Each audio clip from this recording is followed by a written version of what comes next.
the Joker for the entire video game. A unique twist in the video game that I was not expecting, and I was not expecting the Joker to die in the way they did, especially leaving that haunting message on Batman's voicemail at the end of the video game during the credits, which leaves you with a lot of questions. Hopefully the Batman video game fans will have their questions answered as to whether or not we will see the Joker again, and if some villains will be making the return after the last confrontation they had with Batman from Arkham City. Arkham City was such a good video game, I said to myself, they'll never release another Batman video game title because it's going to be very difficult to top it, but somehow Warner Brothers Games, had a plan. They knew what direction they were taking the plot of Batman Arkham City and the Arkham City series in its entirety in, and now we're getting the third themed Batman Arkham City video game with an entirely different twist, and hopefully we'll see some familiar faces returning for Batman Arkham City. Maybe we'll get an appearance by Talia, the daughter of Ra's al Ghul.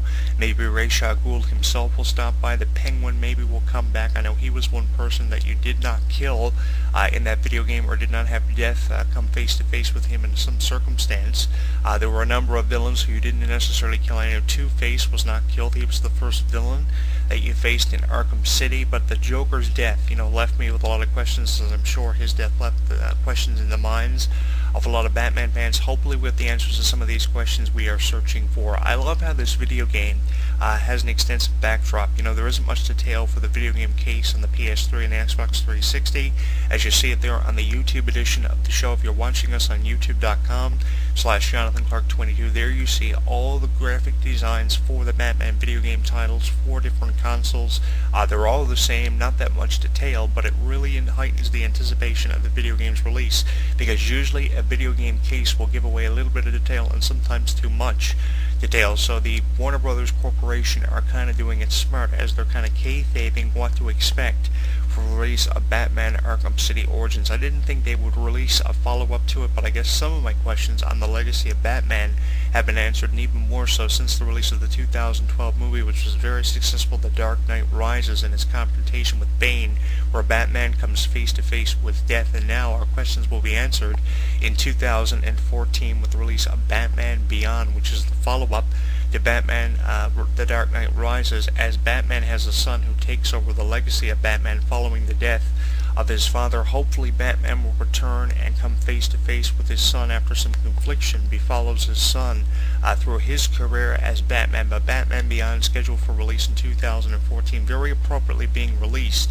in 2014. We're not going to have to wait too long for the follow-up to Batman The Dark Knight Rises and the follow-up to Batman Arkham City, which is going to be probably the top-selling video game of that entire month. I believe October 23rd or 24th is when this video game is scheduled for release. There isn't much detail released on the video game. A bit of information concerning the backdrop and the video game's graphical presentation and controller feel update can be found on different video game review websites. And one thing that I always recommend, and I always make a point to say over this microphone, making the decision to purchase a video game can sometimes be very difficult. So what you really need to do is you need to read several summaries and base your analogy on whether or not to purchase a video game on 3 or 4 different summaries that you will read. Just don't base your analogy off one summary that you will read. It's almost like going out and purchasing a video game you have no information on, you have no detail on, you have no experience playing, and you realize that this was a waste of time and a waste of an investment.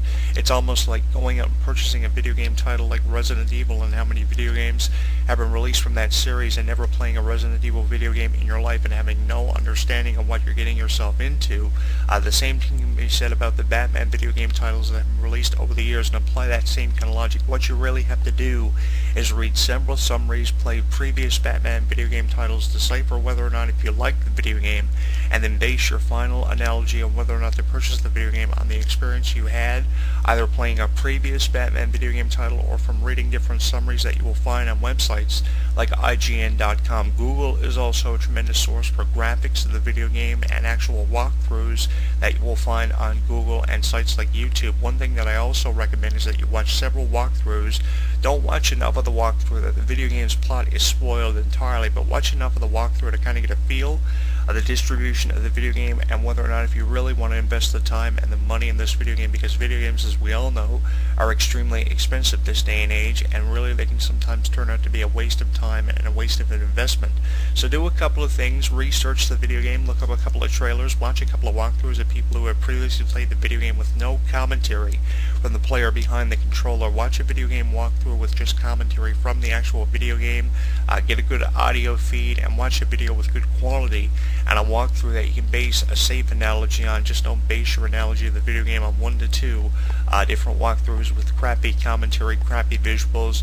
Do a lot of research. That's one thing that I really love to do. When I made the analogy to purchase Arkham City, I kind of knew what I was getting myself into in October of 2011, because I had watched several trailers, I had watched several walkthroughs, and I had read several summaries on websites like IGN and a variety of different websites that distribute cheats for different video game titles. But Batman video games, I will say this, after playing many Batman video games going back as far as the SNES systems back in the mid-1990s, Batman video games, no matter if they were animated, no matter if they were live-action based off the original series or based off some movie like Batman Forever or Batman Returns, the thing about Batman video games are they were always exciting to play, no matter what the plot, no matter who the villain was you were confronting in the video game, and what the video game story was.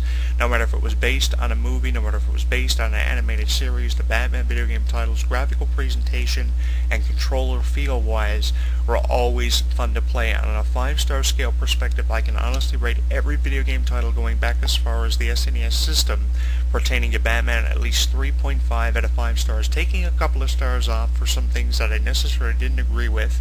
Sometimes the Batman video games had a lot of room for improvement. In Arkham City, given the length of the video game and how long the story was one of the shortest video games that I had ever played pertaining to Batman. An average completion of a Batman video game title nowadays is anywhere from 3 to 4 days if you know what you're doing. And I'm not going to cover up or deny anything about Batman Arkham City. It was kind of hard getting used to a Batman video game on the PS3 or the Xbox 360, because the controller feel was entirely different from any previous Batman video game title that I had played back in the mid-1990s. A complete different concept from an SNES video game, and going from that all the way to the PS3. It's a huge advancement. It was really hard for me getting used to the feel of the Batman video game that was released in 2011, and it took me a month to complete the video game. Once I got the controller and the understanding of the map down pat for the Batman Arkham City video game, it was very easy to get through the video game, and I also had the video game set at a difficulty that I complete the video game in rather quickly. So one thing that I do recommend is that you kind of get a feel for the Batman video game. You'll also understand the map and the direction you're headed in. Once you get those concepts down pat, you will complete the game on average anywhere from 4 to 6 days. That is how long it should take you to complete a Batman video game. That is why I urge the Batman video game developers to increase the length of the video game, because having a video game that's too short usually disappoints video game players, especially hardcore video gamers and fans of Batman are going to be even more upset because they kind of get into the story. And one thing I find about a video game that has a short story is once you're getting into the good parts of the story, once the story starts to compel you and interest you and kind of pull you in, you kind of lose interest because the video game ends just out of nowhere. And I was really upset over the fact that Batman Arkham City was just a little bit too short. It could have been at least 2 or 3 days longer than what it was. It took you on average anywhere from 4 to 6 days to complete if you knew what you were doing. The one thing that kind of set me back was kind of understanding the controls and the map, and once I got that aspect of the video game down pat, it was just like walking through a park and taking candy from a baby. One thing that I also liked about the video game, apart from just how short the video game was the detailed biographies that were included for each character in the video game. And it had so much information on the characters, from the good guys to the bad guys. It was unbelievable. It even showed when the characters made their debuts in the comics. It showed when Batman made his debut as part of DC Comics. It showed when the individual villains made their debuts in comics, and some Batman villains who had never been featured in a video game before made their appearance. So that's really cool how they kind of updated the feel of the Batman video game, and it gave you so much detail when it came to the biographical distribution of the characters and the information that was included. It was one of the most detailed Batman video games that I had ever played, and that's why I'm really excited for the release of Batman Arkham City Origins. I'm hoping the video game story is extended by at least 2 to 3 days, so it takes you on average anywhere from 6 to 9 days to complete. If a video game took you anywhere from, let's say, 9 to 14 days to complete, that would please me as a hardcore video gamer, instead of having to just sit through a video game for 4 to 6 days on average. A longer video game and how long it takes you to complete a video game is a huge factor that will factor into the video game's success, and hopefully this video game will have everything that a hardcore video gamer is searching for. And I've always said this about video game titles. You know, if you're not a fan of a video game like Resident Evil or Grand Theft Auto, it really defeats the purpose of even purchasing the video game. You really have to have an understanding of previous video game titles pertaining to the characters, and you really have to be a fan of something to invest the time and the money into a video game. If you've never been a fan of Batman, if you don't really understand the history of Batman, this is not the video game for you.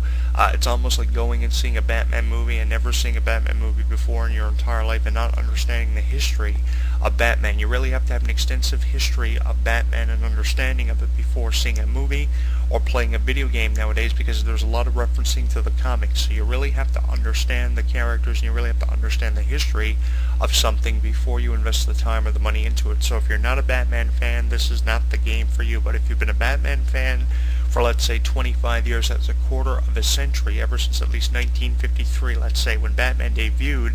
It was in 1940, and he had a lot of confrontations with people like the Joker and Doctor Strange and Catwoman and so many recognizable Batman villains. Batman is recognized through his name and his legacy, but if you're an extensive fan of Batman who knows the history of Batman, then this video game is for you, and it will have something for every Batman fan. I've been a die-hard Batman fan ever since the initial release of the Batman series back in the 1960s. The original live-action series was released with Adam West and Burt Ward. Always was a huge fan of that, and then they started releasing movies. By 1989, when I was a young child, the first Batman movie starring Michael Keaton as Batman was released, and his confrontation with Jack Nicholson, who portrayed the Joker, was awesome.